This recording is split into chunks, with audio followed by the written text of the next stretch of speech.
Hello मेरे प्यारे दोस्तों, आप सभी का स्वागत है। आज की इस वीडियो में दोस्तों भगवान श्री राम की बात होती है तो सीता मैया के साथ लक्ष्मण की भी बात आ जाती है। एक ऐसा भाई जो हर कदम पर अपने बड़े भाई के साथ खड़ा हुआ। राम और लक्ष्मण की जोड़ी की मिसाल लोग सदियों से देते आ रहे हैं और जब तक दुनिया कायम है तब तक उनका नाम एक साथ आता रहेगा। तो ऐसे में दोस्तों आज की वीडियो में हम यही बात करेंगे कि राम जी को किस कारण से अपने प्राणों से भी प्रिय भाई लक्ष्मण को मृत्युदंड की सजा देनी पड़ी। मित्रों, भगवान राम के 3 भाई थे। तीनों भाइयों में राम के सबसे प्रिय थे लक्ष्मण।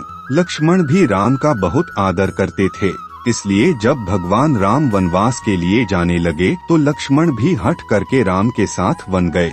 लक्ष्मण ने हर सुख दुख में भगवान राम का साथ दिया।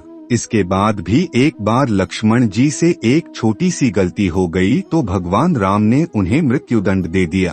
भगवान राम की आज्ञा का पालन करते हुए लक्ष्मण जी ने जल समाधि ले ली। पर सवाल उठता है कि न्यायप्रिय और भक्तवत्सल कहलाने वाले राम ने आखिर अपने प्राणप्रिय भाई को उनकी छोटी सी गलती पर प्राणदंड क्यों दिया, और वह गलती क्या थी जिसने भगवान राम को ऐसी कठोर सजा देने के लिए विवश कर दिया। चलिए दोस्तों इसकी वास्तविकता कहानी को जानते हैं। दोस्तों, यमराज यह जानते थे कि भगवान की इच्छा के बिना भगवान न तो स्वयं शरीर का त्याग करेंगे और न शेषनाग के अवतार लक्ष्मण जी अपने शरीर का त्याग करेंगे। ऐसे में यमराज ने एक चाल चली। एक दिन यमराज किसी विषय पर बात करने भगवान राम के पास पहुँचे। भगवान राम ने जब यमराज से आने का कारण पूछा तो यमराज ने कहा कि आपसे कुछ जरूरी बातें करनी हैं। भगवान राम यमराज को अपने कक्ष में ले गए। यमराज ने कहा कि मैं चाहता हूं कि जब तक मेरी और आपकी बात हो उस बीच कोई भी कक्ष में नहीं आए।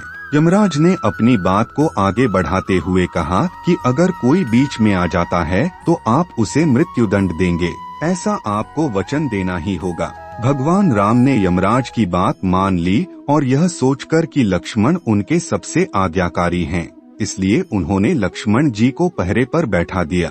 दोस्तों, यमराज और राम जी की बात जब चल रही थी उसी समय ऋषि दुर्वासा अयोध्या पहुंच गए और राम जी से तुरंत मिलने की इच्छा जताई। लक्ष्मण जी ने कहा कि भगवान राम अभी यमराज के साथ विशेष चर्चा कर रहे हैं। भगवान की आज्ञा है कि जब तक उनकी बात समाप्त नहीं हो जाती कोई भी उनके कक्ष में नहीं आएगा, इसलिए आपसे अनुरोध है कि आप कुछ समय के लिए प्रतीक्षा करें।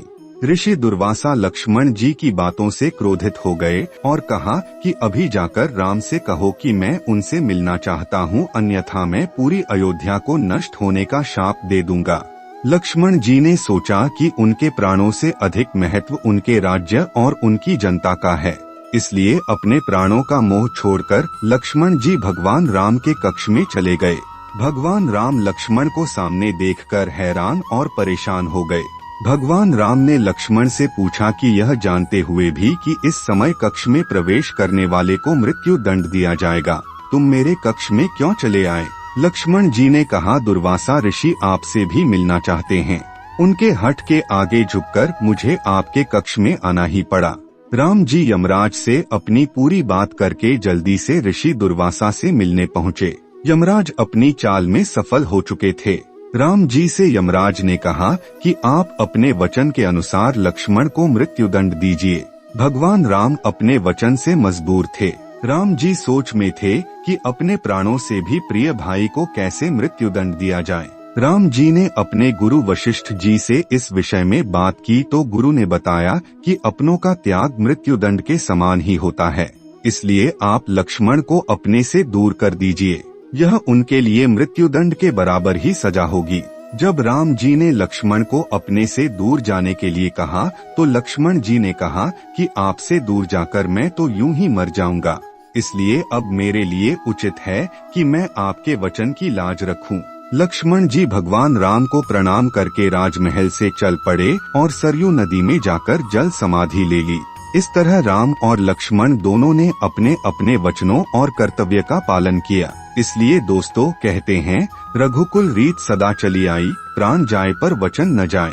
इसी के साथ दोस्तों सनातन धर्म के ग्रंथों में बताया गया है कि बुरे कर्मों का फल हमेशा बुरा ही मिलता है। चाहे वह इंसान हो या फिर ईश्वर। इसका एक उदाहरण माता सीता का है, जिसका जिक्र रामायण में किया गया है। दरअसल रामायण कई भाषाओं में लिखी गई है। अलग अलग रामायण में कई तरह की दंत कथाएं मिलती हैं, जिनसे कई लोग परिचित नहीं हैं। इस कथा के अनुसार यह बताया गया है कि आखिर क्यों सीता माता और राजा राम को अलग होने का शाप तभी मिल गया था जब वह एक दूसरे के गठबंधन में भी नहीं बंधे थे। इस कथा के अनुसार माता सीता को एक तोते का श्राप मिला था, जिसकी वजह से उनको भगवान राम से अलग होना पड़ गया।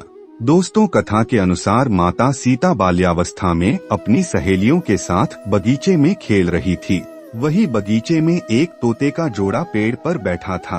तोते का जोड़ा भगवान राम और माता सीता के बारे में बातें कर रहा था। उनकी बातों को सुनकर माता का ध्यान उन पर गया। मादा तोता बोल रही थी कि अयोध्या के राजकुमार राम काफी प्रतापी राजा हैं। उनसे माता सीता का विवाह होगा। तोते के मुख से भावी पति का नाम सुनकर माता सीता अचंभित हो गई।